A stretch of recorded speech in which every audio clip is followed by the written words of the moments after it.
All right, we're unmuted here. You guys can start up. Coach. How you guys doing, first of all? Jim. Good.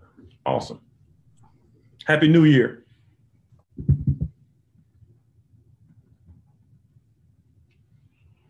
Jim, I can't hear you. Can other people hear you? Nope. Let's go to whoever's second. Robert. Coach, welcome to Illinois. Maybe just take me through this hiring process and when you heard the job was available, when you heard from Coach, how this all came about. Funny enough, the hiring process probably happened 3 days ago or 2 days ago. Obviously, I played for Coach, and when he got the job, I congratulated him. And I guess before he got the job, actually, he used me as a reference. And I got a phone call from one of the assistant ADs and just raved about him and my experience with him as a player and how he was going to treat those kids and love on those kids and push those kids to the limits and then allow them to be not only successful players, but a successful young man after they leave from there. And I did that. He got the job the next day. I'm sure he had a couple of different references from former players, but after that, I was just handling my business. And about two days ago, he offered me the job, and I gladly accepted, and we're here now. It happened really fast. It happened extremely fast. Yeah. So I guess it's still kind of a whirlwind. Is it? What are your feelings being back in Big Ten country, being back in the Big Ten? Back in the, just south of Wisconsin. What are your thoughts on where you've ended up? I am elated. I am thrilled. I am beyond excited. I'm genuinely so happy, man, just to be working back with Coach. We had obviously I played for him at Wisconsin and worked for him as a GA at Arkansas. And I know what kind of person he is. I know what kind of coach he is. I know the expectation level. I was a first team all conference player in this conference. So I know what it's like to have success in this conference. And so being able to breathe that into these young men, that's going to be like the cool part. That's going to be the cool part. And so I couldn't be more excited, man. I've been smiling for 2 days straight, literally. Been going to bed at around 1:30 every morning, waking up at about 5. I mean, it's been a good time, man. But I'm just ready to get to work with these young men, and obviously with college football and the portal and obviously staff turnover. I mean, I can see how these guys will be. I mean, they're coming back to a coach that didn't recruit them, and so I think it's our job just to kind of change their hearts a little bit and show them that it's gonna be real around here, man. We're gonna do some things different, and ultimately we're gonna get them ready to play ball and get them ready to play the game of life as well and play the right way. Thanks, Coach. Thank you.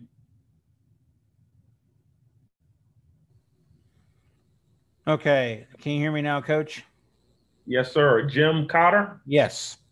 Yes, sir. I can hear you. Good. I know Bret's been hiring, his staff in terms of, it's a common theme, players, former players, people that he's known. What do you think that brings as a positive to the staff, knowing, him knowing these, you guys beforehand?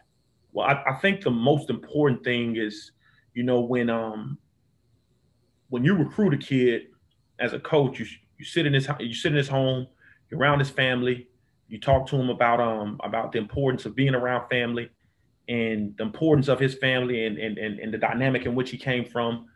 And so, like, that particular kid that you're recruiting, obviously he's born and raised in a certain household, and all he knows is what he knows, but he knows family. He knows family's tight knit, family's close together, and there are some things that particular kid has went through in his life that has probably brought his family closer together. And so I think the theme around it was just family, like genuinely family. When I think that when you know people, you love people, you care about people, you play for them even harder, you work for them even harder.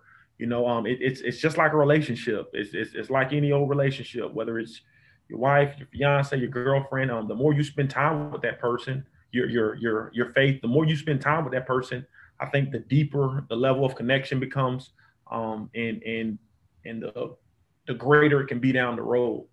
So I think the theme behind it was family, and for guys that he probably didn't know directly, he knew indirectly. He knew people that knew him. He thought they would be a great addition. Coach Walters is a prime example of that. I don't think Coach knew Coach Walters at all. He probably knew him through mutual friends and mutual parties. But I mean, that dude is absolutely unbelievable. I mean, in my 2 days with him, we've hit it off. I got a baby brother, a 14-year-old baby brother, and I got 9 sisters. But I feel like Ryan was that missing piece in our family, man. So I'm really excited to be working with him. Okay, one more quick one. I know playing at Wisconsin, you obviously familiar with the Illinois program and know that it hasn't had this level of success that people desire down here. What do you guys think, as collectively as a coaching staff, you guys can bring in players that will elevate that level of success to what you want? Well, the last time we played Illinois, when I was here, we actually won. But the time before that, I remember a young man by the name of Aurelius Ben, Juice Williams, Rashad Mendenhall is still running. I mean, he had like 250, 300 yards one game. But it's a player's game. And I think as coaches, I think sometimes we get high and mighty and we forget that.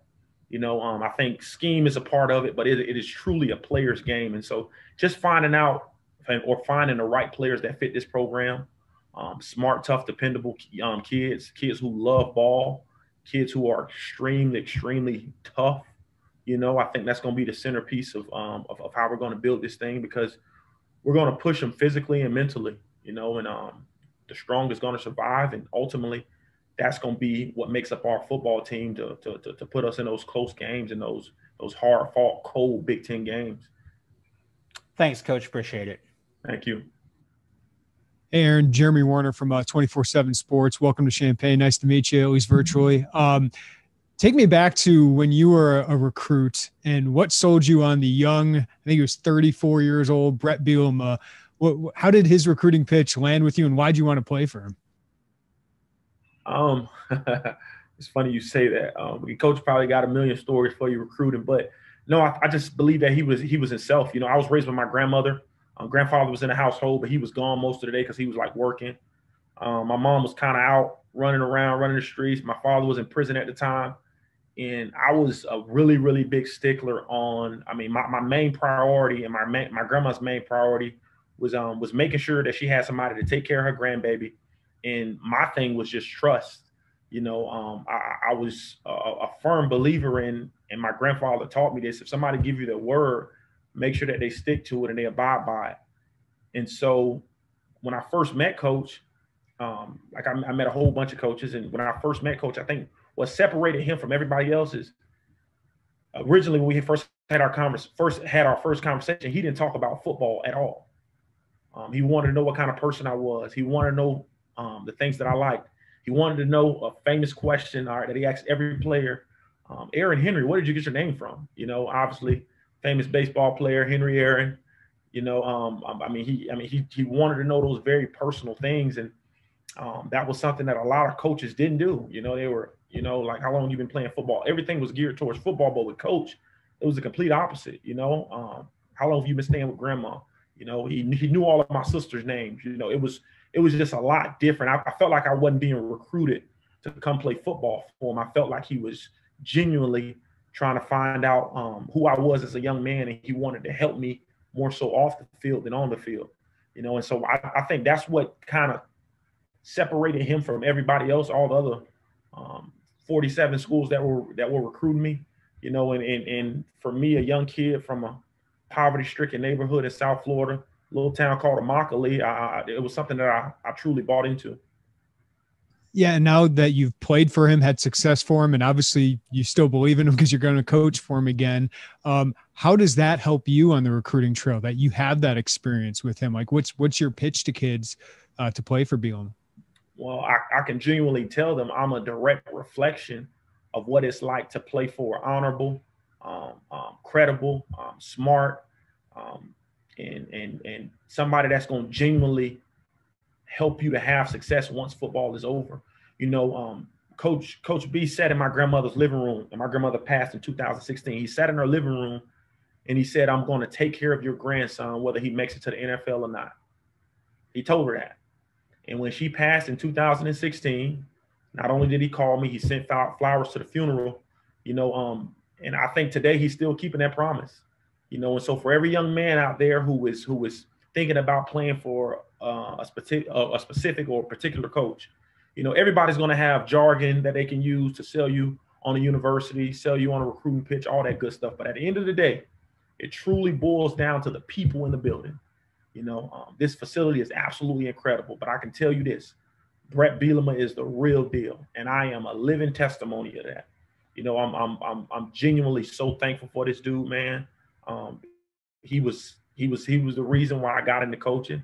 I can remember as a player, he asked me, had I ever thought about coaching my junior year? And I looked at him with a smile on my face and said, "Hell no, I would never coach, ever."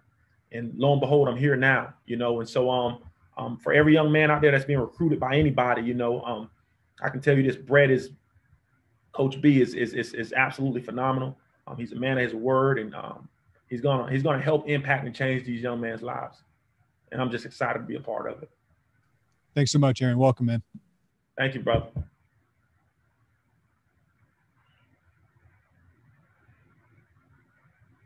Don't be shy.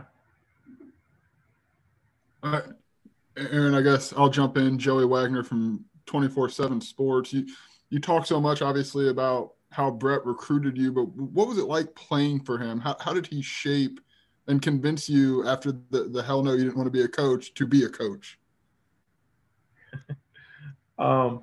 Playing for him, he was very what's the word I can use? He was a very straightforward and honest human being. Like, he didn't beat around the bush about nothing. And so every day you walked in the building as a player, you knew what you were going to get, you know, and that was something that I could appreciate. Was he tough? Hell yeah, he was tough. He was absolutely tough. But I think that's why we won a bunch of games, and that's the kind of brand of football I grew up around. But he got me to become a coach, actually. Funny story. All right, so after I got cut from the Oakland Raiders, I actually went back to Immokalee, and then I moved to Kalamazoo, Michigan with one of my best friends, and I started teaching there. I was teaching at a middle school, Gold Lake Middle School, during the day, and in the afternoon I was working actually as a football coach at Gold Lake High School in Michigan, right outside of Kalamazoo. And I called Dave Dorn, who's the head coach at NC State, you know, and he actually offered me a job to be the team chaplain at NC State.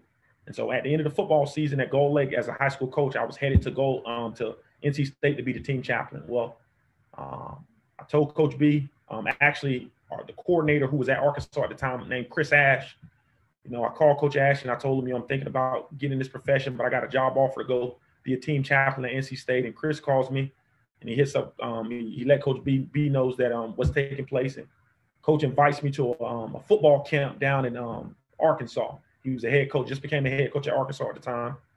And so as a former player, I was just going up there to visit him, hang out with him, work the camp a little bit. It was a 3-day full pad camp. He had about 300 players there at the time. And he offered 15 of them. The 15 players he offered, they were from all over the country. A lot of them were from the South. 15 players he offered, I had a chance to speak to 9 of them one-on-one. And so in our conversation, speaking to them and speaking to their parents, just sharing my personal experience as a player, sharing my time with him at our former institution, and how great he was to me, and how he kind of helped shape and mold my life. The 9 parents and kids that I spoke to went in his office and they committed to him. Well, when they committed to him at the University of Arkansas at the time, every parent asked, because at the time I had long hair, I had long dreads. Every parent asked who I was. They thought I was already on the staff. I was actually in town visiting. And he was like, that's actually one of my former players. He's actually in town visiting, you know, but he just came here to see me, and they all spoke highly of me. So as I'm getting ready to leave, I go and see Coach. He obviously cuts me a check for working the camp, which I had no idea what was expecting. I was just come out here to help. He looks at me, he gives me a huge hug, and he starts to shed a tear. You know, he's crying a little bit, you know, voice kind of rattling. He was like, I want you to stay. I'm like, huh? He was like, I want you to stay. Now I had only brought a briefcase up there with a couple of clothes in it. He's like, I want you to stay. I was like, Coach, I got a job offer to go be a team chaplain at NC State. He was like, he's like, I think you can make even so much more of a greater impact being a coach and also spreading the gospel. You can do both of them. He was like, I tell you what, all right, I'm gonna put you in a hotel in Fayetteville, Arkansas for 10 days. All right, 10 days. See the city, walk around, hang out. All right, and let me know at the end of the 10 days, could you see yourself living here? I said, yes, sir.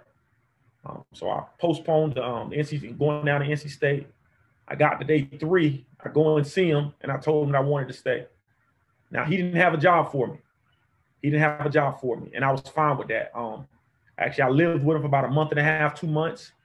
The first job, he didn't have a job in football for me, but he got me a job as a landscaper. I was a landscaper in Northwest Arkansas. Me and 5 of my Mexican buddies who didn't speak no English. All right, I spoke a little bit of Spanish, being from Immokalee, Florida. Every morning we got up and we met at this shed that had all the landscaping tools. And we drove all throughout Northwest Arkansas, hedging bushes, specific apartment complexes. We were hedging bushes, cutting grass. I was running the snakes. Well, it didn't take me to all but about 3 weeks to realize that I had a college degree, you know, and I could be in the AC. So I actually decided to be a substitute teacher at Harbor High School, and signed up to be a substitute teacher. Was a substitute teacher there about 2 or 3 months, and then a position opened in Arkansas academics, where I had a chance to be an academic advisor until the football season opened up. And once the football season opened up, Coach hired me to be a full-time GA for him. So it's a really cool story, man. My journey was kind of a little different, you know, but I'm very appreciative of it, and that was kind of a little taste of why I got into coaching. And that all stems really, I mean, to take the leap and stay in a hotel in Arkansas, that all really stems back to the relationship and the trust that you had with Coach Bielema. Is that right? Oh, absolutely. Now, the hotel was really nice. Don't get that twisted. The hotel was really, really nice. It was a beautiful hotel in downtown Arkansas, downtown Fayetteville, I'm sorry. But he just wanted me to just kind of hang out, see if I had a vibe for the place. You know, I'm a country boy. It was right up my alley. And but you're right, it did stem from the relationship that we had. And I think he kind of knew what he was doing. I don't know, he has this really, really unique way of making people think about things that they normally wouldn't think about. And like I said, it didn't take me long to realize that, you know, I think that they have some going here. It's a guy that I trust, and I think I'm gonna take a leap of faith and get into this coaching profession. Thanks, Aaron. Nice to meet you, man. Thank you, brother.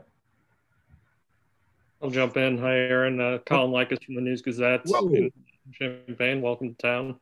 Oh, Greg, sorry, am I jumping over you? Yeah. Go ahead, Greg. Thank you, Colin. Appreciate it.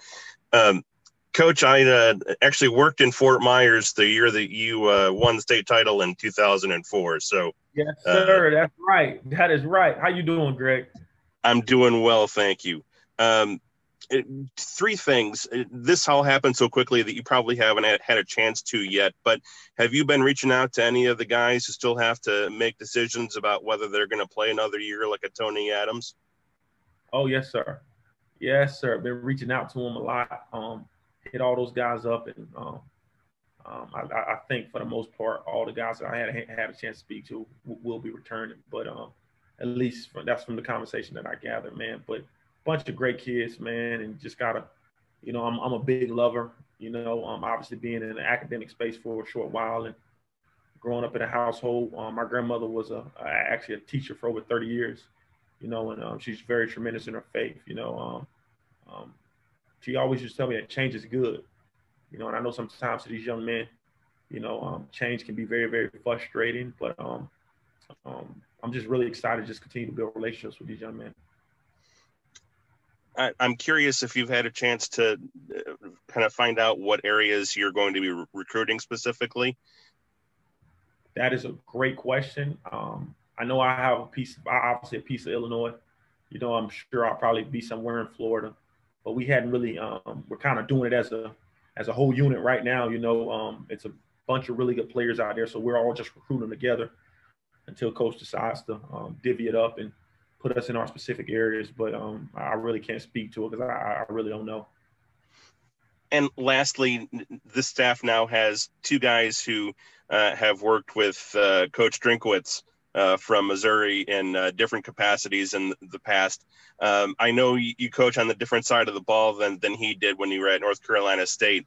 But if you can, what can you speak of him as a recruiter? And what have you made of his approach as he's become a head coach in a Power 5? First of all, I absolutely love Eli Drinkwitz. Obviously my appreciation for him as a high school football coach, because I had a chance to coach at Harbor High School. And he wasn't at Springdale at the time, but he was a high school coach in the great state of Arkansas. I think Drink is a very bright-minded, up and coming, awesome football coach. My first day at NC State, me and Drink actually, we were on the road together. We were going down to Greenville, North Carolina, to help him recruit a quarterback. My first day on the job, we just had a chance to chop it up and just to see his kind of career kind of take off. The dude is so awesome, man. I'm really excited for him. Really smart football coach, and obviously he has a really good office, has a really good team. So I'm really looking forward from afar to kind of see his success because I know where he's come from. Great, Coach. Thanks so much. Congratulations. Thank you, Greg. All right. Sorry about that, Aaron. Colin Likas, News Gazette. Good to meet you and welcome to Champaign. Sticking on the recruiting side of things briefly, you've made a few stops here in your college coaching career so far. You talked about how you kind of sell Bret Bielema's vision, but just what are some of the big things you've learned about just recruiting in general from all of these stops, all these Power 5 stops that you've made so far in your coaching career? At the end of the day, boys, it's all about relationships. Get it. Facility's beautiful. Some weight rooms are bigger than others, but it's genuinely, and you got to be real with them. Kids want you to be real, but it's about relationships. Who can create the best relationship the fastest and make sure it's also the strongest. It's about relationships. Do kids want to play on Sunday?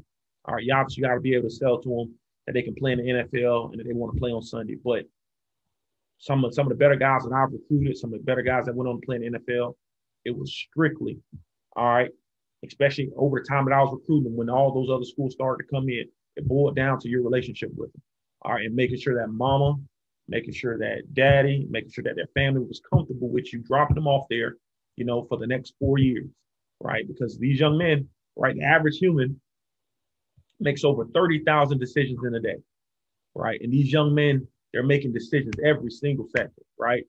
And so you as a coach, all right, putting them in those positions to make the right decision, because all it takes is one wrong one, right? And convincing their parents that you're going to help them make the right decision. I think that's what it really boils down to.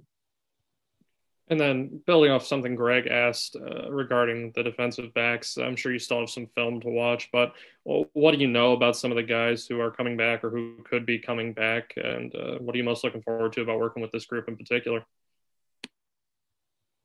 Well, I haven't had a chance to watch a ton of film outside of them. I did watch the Wisconsin game last year, but I know they have some talent back there, man. And I'm really, really excited to kind of get my hands on it. To just be around them. I was telling TA, Tony Adams, the other day, I've seen really great players one year go to like average players the next year because of confidence. And then I've seen really average players go to like exceptional players because of confidence, and it's my job as a coach to instill confidence in these dudes every single play, right? Like, the offense, they're lucky enough, they don't get the third down conversion, they get the punt. Defense, it don't work that way, because offense converts, longer drive, chance to score. And so just instilling confidence in them, and obviously it's going to take practice. It's going to take putting them in really, really challenging situations to see how they respond. It's going to take making sure that we compete every single day. but instilling confidence in them. So when they are faced with that adversity and they have to make a decision, whether it's coming out of a break, making sure their eyes are on their target at the top of the route, just those small things, the details of where the receiver lines up at. It's my job to make sure that they're confident enough to go out there and execute their job to the fullest. So I would say that's probably the biggest thing outside of their ability, because I haven't had a chance to see all of them individually. I just know I do have guys with some ability in that room. Thank you, Aaron. Thank you, Colin. Yeah, Coach, I got a follow-up question just on the positional things. I know Coach Walters, who's the defensive coordinator, has defensive backfield experience, and that's where his focus is. Are you going to be coaching both corners and safeties? Will it be split up? Has that been discussed on how you'll do that? Yes, sir. So Coach Walters will primarily handle the safeties, and I'll primarily handle the corners. And you're comfortable in that? Cornerback, it's a lot of your experience. Oh, yeah, brother. Just as comfortable as I am at a dinner table, man. I like to eat too. Okay, so tell me why you're that comfortable. Why am I that comfortable coaching that position? Yeah.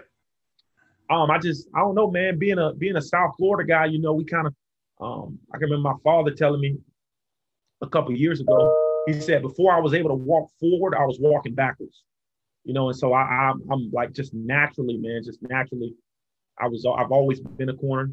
Obviously at Wisconsin I was a corner, grew into a safety, but just anywhere on the back end I feel really comfortable with. But corner is just some added flavor to just that position, man. Just think about it. For 60 minutes, you get the line across the field from a guy and just like dare them to throw the football.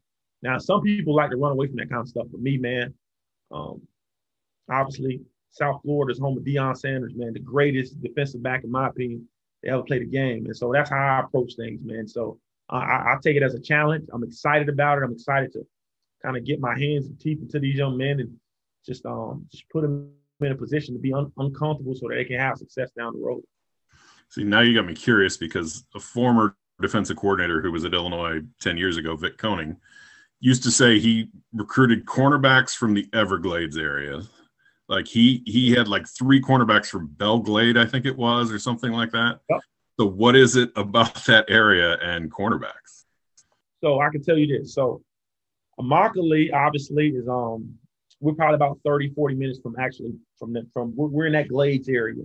But that's what everybody's been trying to figure out. So when I was younger, we used to grow up chasing rabbits, right? I'm sure you guys heard about the story. Chasing rabbits in the sugarcane fields. But I don't know, man. We just kind of did it as something that was fun and exciting. Didn't think much of it, It was also a source of great protein. We actually, for my people who don't eat meat, we actually used to eat the rabbits or whatnot. But kids down there, they just wired different, And I think it's football year round. I think that's also part of it, But I don't know. I think the good Lord was probably just sprinkled a little more talent down there when he was creating this world. But I'm still trying to figure that out, to be completely honest with you. It's just a lot of good defensive backs a lot of good football players in general have come from that area.